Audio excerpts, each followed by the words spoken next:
কথা বলবো। আপনারা নিশ্চয়ই জানেন যে গতকাল থেকে একটি প্রোপাগান্ডা ভয়ঙ্করভাবে ছড়ানো হচ্ছে। ইসলামী আন্দোলন বাংলাদেশ মুহতারাম পীর সাহেব চরমোনাই উনি 400 কোটি টাকা ঘুষে গ্রহণ করেছেন বিএনপির কাছ থেকে। আসলে এটা একটা দুর্ভাগ্যজনক বিষয় যে আমরা অনেক এমন এমন আইডি থেকে এই বিষয়গুলো শেয়ার দিচ্ছি। এটা খুবই দুঃখজনক। অবাক করার বিষয় হচ্ছে ইসলামী আন্দোলন বাংলাদেশের বিরুদ্ধে এই প্রোপাগান্ডা, এই মিথ্যাচার, এই অপবাদ, এটা যেন একটা কথা বলে না মানুষ যে নিয়তিতে পরিণত হয়েছে। ব্যাপারটা অনেকটা এরকম।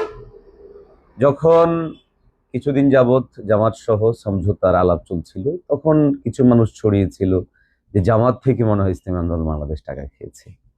আবার বিগত সময়গুলোতে আমরা দেখেছি যখন ইসলামী আন্দোলন বাংলাদেশ স্বতন্ত্রভাবে রাজনীতি করছিল নিজস্ব জায়গা থেকে, তখন ইসলামী আন্দোলন বাংলাদেশকে আওয়ামী লীগের দালাল সাব্যস্ত করে। আপনারা খুব ভালো করেই জানেন 2018 সালে 300 কোটি টাকার একটা অপপ্রচার কিন্তু সেখানে ছিল।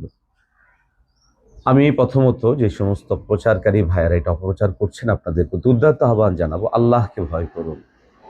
আসলে এই মুহূর্তে এর চেয়ে বড় কথা আমি আর কি বলবো জানি না।